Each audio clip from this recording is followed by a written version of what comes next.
yang memelihara kesetiaannya sampai selama-lamanya dan tidak meninggalkan perbuatan tangannya. Amin. Salam kasih karunia dan damai sejahtera dari Allah Bapa kita dan dari Tuhan Yesus Kristus menyertai saudara-saudara. Amin. Mazmur kita dari 1 Yohanes 5 ayat 19 hingga 21. Kita tahu bahwa kita berasal dari Allah dan seluruh dunia berada di bawah kuasa sejahat. Akan tetapi kita tahu bahwa Anak Allah telah datang mengaruniakan pengertian kepada kita supaya kita mengenal yang benar dan kita ada di dalam yang benar, di dalam Anaknya Yesus Kristus. Dia adalah Allah yang benar dan hidup yang kekal. Anak-anakku, waspadalah terhadap segala perkara. Marilah kita merendahkan diri di hadapan Tuhan Allah kita dan mengaku dosa kita kepadanya. Kita berdoa. Bapa dalam kerajaan di surga, kami datang menghadap-Mu seraya menaikkan pujian dan syukur. Kami telah mengalami pertolongan Tuhan, berkat-berkat Tuhan yang sudah Tuhan nyatakan dalam kehidupan kami. Saat ini kami bersyukur dalam kerinduan kami boleh bersekutu dalam persekutuan ibadah ini. Engkau telah tuntun kami dari rumah sehingga boleh tiba di tempat ini, di rumah-Mu yang kudus dengan selamat. Tuhan, terima kasih untuk segala kebaikan-Mu kepada kami. Bahkan saat ini kami masih boleh merasakan udara kemerdekaan.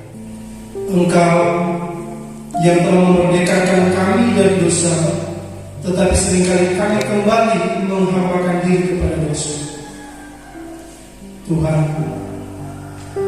ampuni kami ketika Engkau dapati kami segala tindakan kami melakukan hal-hal yang jahat di mata-Mu. Kasihani dan layaklah kami ya Tuhan, untuk dapat terus berada dalam kehidupan bersama dengan Engkau, merasakan segala berkat-berkat dan pertolongan daripada-Mu.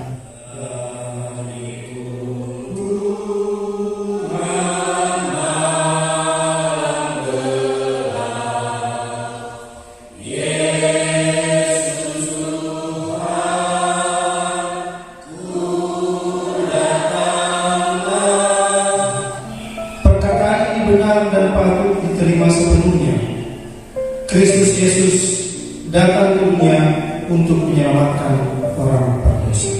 Ya Tuhan, sumber kebenaran kami, sumber keadilan kami.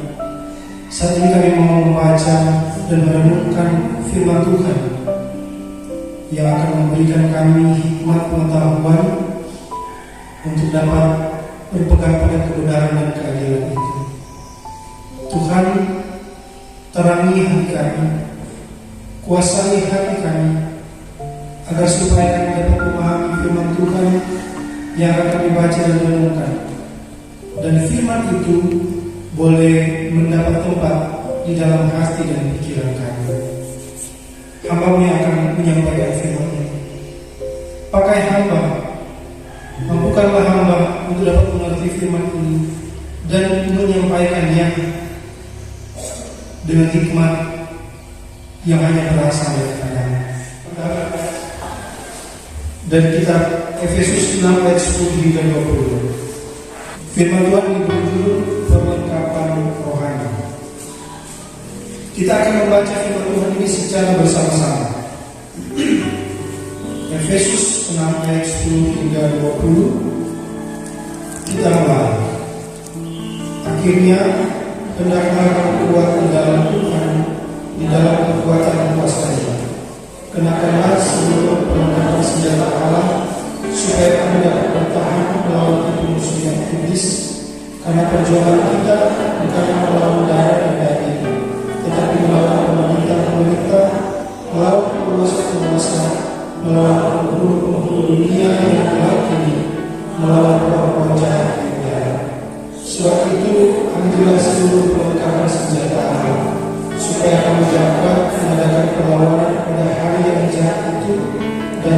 berdiri sesudah kamu menyelesaikan segala sesuatu. Jadi berdirilah tegak, berikat tinggalkan kebenaran dan berbaju sirahkan keadilan. Kakimu berkasutkan kerelaan untuk memberitakan Injil damai sejahtera. Dalam segala keadaan pergunakanlah perisai sebab dalam perisai itu kamu akan dapat memadamkan semua panah api dari sejarah. Dan terimalah pokok keselamatan dan pedang Roh, yaitu firman Allah, dalam segala doa dan permohonan. Berdoalah setiap waktu di dalam Roh dan berjaga-jagalah di dalam doa itu dengan permohonan yang tak putus-putusnya untuk segala orang kudus, juga untuk aku, supaya kepadaku jika aku membuka mulutku dikaruniakan perkataan yang benar, agar dengan keberanian aku memberitakan rahasia Injil yang kulayani sebagai utusan yang dipenjarakan. Berdoa supaya dengan keberanian aku menyatakannya sebagaimana seharusnya aku bekerja.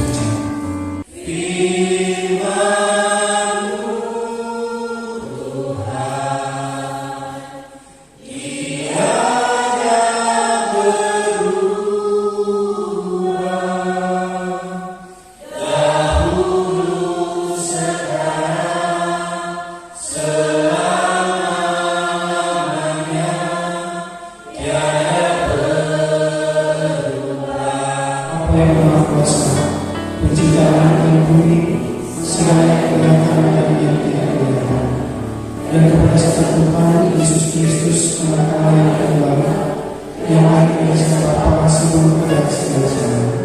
Allah dari Allah, telah ada Tuhan, Allah yang sejati dari Allah yang sejati, diperanakan dan dibuat, sakitan yang bersama Bapa, yang dengan penantanannya segala sesuatu dibuat, yang telah turun dari surga untuk kita manusia dan untuk keselamatan kita, dan menjadi oleh Roh Kudus dari anak dalam Dia, dan menjadi manusia yang disalibkan bagi kita di bawah pemerintahan Pontius Pilatus, menderita yang dikuburkan, yang bangkit pada hari ketiga sesuai dengan isi kita.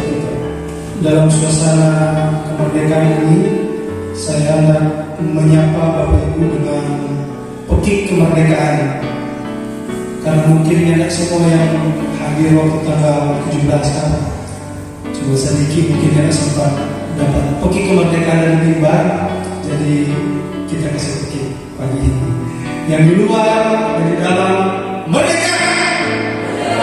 Orang semua, merdeka! Terima kasih dari Bapak Ibu. Kita patut bersyukur sebenarnya karena kita sudah dimerdekakan atas pertolongan Tuhan lewat para pahlawan kita. Kita sudah menginjak usia ke-78 tahun kemerdekaan Republik Indonesia. Merdeka kita memiliki kebebasan untuk melakukan apa yang kita inginkan. Tapi apakah di negara kita ini benar-benar merdeka? Melihat keadaan saat ini, sepertinya kita ini masih belum merdeka sebetulnya. Karena sangat ironis ketika kita bebas dari penjajahan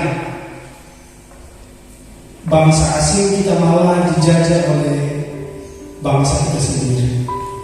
Seperti perkataan Insinyur Soekarno, Bapak Proklamator, Presiden pertama Indonesia, dia bilang, perjuanganku lebih mudah karena melawan penjajah, yaitu bangsa asing. Namun perjuangan kalian akan lebih sulit karena melawan bangsa sendiri. Dan memang betul orang alami Bapak Ibu, di mana karena tindakan-tindakan para penguasa, oknum-oknum pemerintah, KKN, ketidakadilan, ketidakbenaran, merampas hak rakyat yang seharusnya dimiliki oleh rakyat. Bahkan salah satu undang-undang, yaitu kebebasan beragama, itu tidak menyeluruh, itu dinyatakan di negara kita karena ada pembatasan-pembatasan di daerah-daerah tertentu. Kita melihat bersama dalam pembacaan kita. Jadi sejarahnya ini, Efesus pada waktu itu adalah sebuah kota yang sangat besar. Jadi dikatakan dalam sejarah menjadi kota kedua terbesar setelah kota Roma. Dan Efesus ini merupakan sebuah kota perdagangan yang membuat dia menjadi kaya. Pada waktu itu baru bertumbuh dalam iman percaya kepada Yesus Kristus lewat pemberitaan Rasul Paulus. Dan tantangan yang kedua yang dialami oleh jemaat di Efesus adalah pemerintahan atau kekuasaan Romawi. Jadi pada waktu itu orang Kristen memang dihafal, ditindas, bahkan dibinasakan. Nah, sesuai sejarah, pada masa penulisan surat ini, kerajaan Romawi di bawah kekuasaan Kaisar Nero. Kaisar Nero ini merupakan salah satu kaisar terkejam yang ada di Romawi. Karena ditulis Kaisar Nero ini ya dia hidup mungkin sekitar tahun 54 sampai tahun 68. Jadi sekitar 54 sampai 14 tahun mungkin dia berkuasa, dan penulisan surat ini di tahun 60. Memang dapat dibayangkan penderitaan umat Kristen jemaat mula-mula pada saat itu. Nah, Rasul Paulus dengan suratnya menulis tentang perlengkapan senjata Allah. Ini merupakan penguatan bagi jemaat pada saat itu, dan di mana saat Rasul Paulus menulis surat ini dia berada dalam penjara. Dia mengirimkan kepada jemaat tentang perlengkapan senjata Allah. Jadi satu Rasul Paulus tulis dalam pembacaan ini, perlengkapan senjata yang pertama adalah ikat pinggang kebenaran. Ikat pinggang kebenaran artinya ini melambangkan persiapan yang lengkap, alat untuk mengait senjata dan mengencangkan pakaian perang. Pokoknya ada bangka, orang kalau cara longgar pakai ban bisa melorot. Ini ikat pinggang, dia kasih kencang ini baju, celana span. Dan kalau berperang ada burai-burai. Dari keenam persenjataan ini, pedang Romawi merupakan satu persenjataan yang spesial, karena dia bukan hanya sekedar untuk bertahan, menangkis, tapi dia juga bisa untuk menyerang. Pedang Romawi yang merupakan firman Allah. Nah, ini terlihat juga sudah dipraktikkan oleh Tuhan Yesus. Jemaat yang dikasih dan diberkati oleh Tuhan, dalam menghadapi peperangan rohani, Rasul Paulus juga menasihati jemaat untuk saling mendoakan, karena memang sangat perlu doa ini juga. Doa ini berkaitan dengan kekuatan hati, mental, jiwa kita. Percuma kan orang selengkap dengan persenjataan senjata Allah, tetapi orang pemental ini mental keruh yang tergerak. Jadi Rasul Paulus sepertinya terinspirasi dengan tentara Romawi, keadilan, keselamatan, iman, kerelaan, bahkan juga firman Allah. Itu senjata kita. Bangsa Romawi dalam kejayaan itu karena tentara-tentara mereka sangat hebat, diperlengkapi dengan perlengkapan yang luar biasa. Nah, jemaat yang dikasih dan diberkati oleh Tuhan, sadar atau tidak sadar, saat ini juga kita sedang mengalami peperangan rohani. Kita terlibat dalam peperangan rohani melawan segala kejahatan seperti yang dialami oleh jemaat Efesus, tapi juga melawan kejahatan yang merasuki dalam diri kan. Ini digambarkan sebagai peperangan iman, dan ini akan terus berlangsung sampai orang mendapatkan mahkota kemenangan. Karena itu telah diperoleh oleh Yesus Kristus, di mana Yesus telah mati dan bangkit. Yesus melancarkan serangan terhadap iblis, mengalahkan iblis, melucuti kuasanya, kejahatannya, dan menebus orang-orang percaya dari kuasa iblis. Itu kemenangan yang sejati. Bahkan juga melawan iblis dan pasukannya, kuasa kegelapan, roh jahat di udara. Nah, kita perlu menggunakan perlengkapan senjata aman. Sebagai orang Kristen di Indonesia ini yang sudah 78 tahun merdeka, ternyata banyak orang-orang yang masih tertindas. Ini bukan pemerintah, tetapi mungkin oknum yang ada di kalangan pemerintah, penguasa-penguasa yang bersifat seperti iblis dalam tanda kutip kan, karena namanya sebuah kejahatan itu adalah tindakan iblis.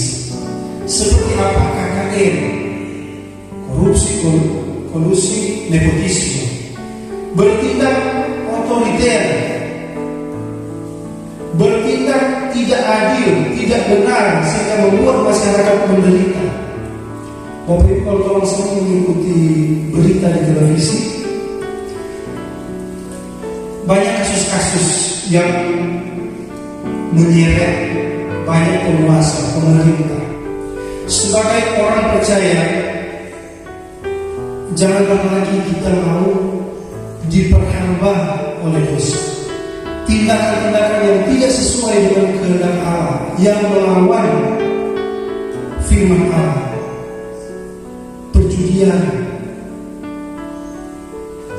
Mungkin orang ada cuma sekedar hobi, tapi ada juga yang mungkin karena susah kan. ATS bisa tahu cuma dengan 10.000, kau dapat berapa juta, ingin dapat. Kedua, tes ulang sampai habis itu doi. Padahal kalau kumpul itu modal mungkin 1 juta. Orang seringkali membuat dalil-dalil. Orang manusia masih daging, roh penuh, tetapi daging lemah. Itu firman kan yang seringkali menjadi orang alasan. Paulus bilang roh penuh tapi daging lemah. Tapi bukan berarti orang menyerah. Artinya Paulus bilang karena orang daging ini lemah, makanya terus berdoa. Baru ada lagi dalil. Kenapa membunuh? Paulus bilang tapi kesabaran. Tahan dia sehingga melakukan penganiayaan, pembunuhan. Ini kan pembelaan diri yang ditanamkan ini supaya membuat orang boleh melakukan itu karena dia suka terlaluan. Dia boleh dulu atau dia boleh melawan kita. Saya mau menasihati bahwa pornografi itu dengan adanya teknologi semakin mudah menyebar, menyerang kita semua, khususnya bapak-bapak dan tahu ibu. Tapi ini kan biasa kodratnya mungkin bapak-bapak yang lebih visualisasi lebih baik dari ibu.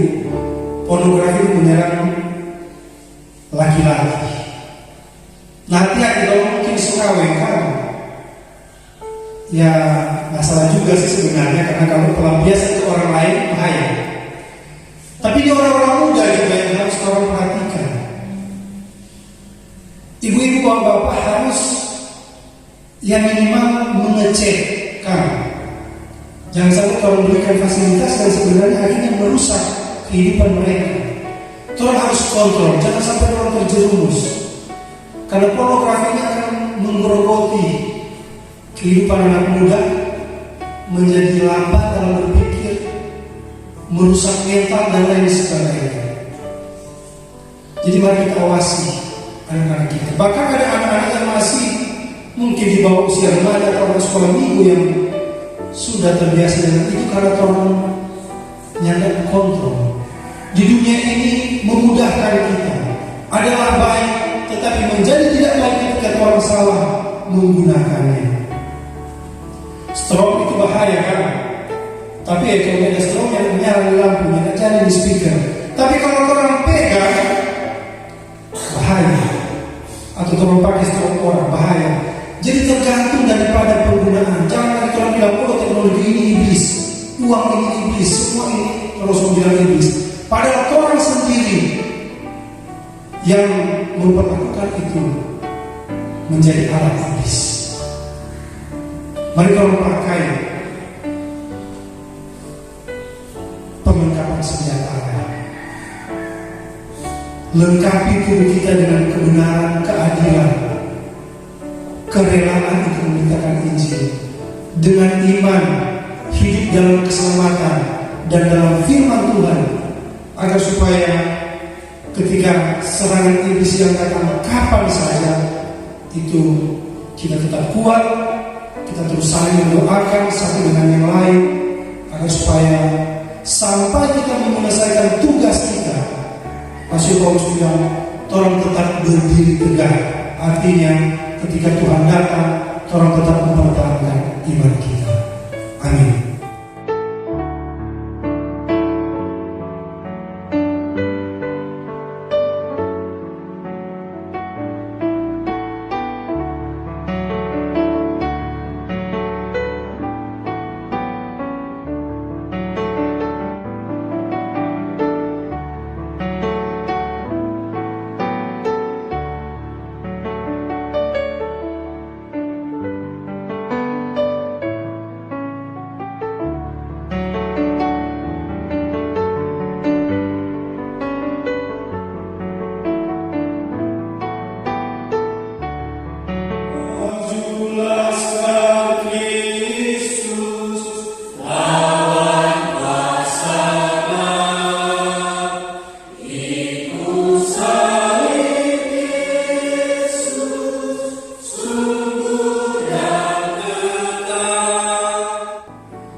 Sampaikanlah salam kepada tiap-tiap orang kudus dalam Yesus Kristus, dan terimalah berkat Tuhan.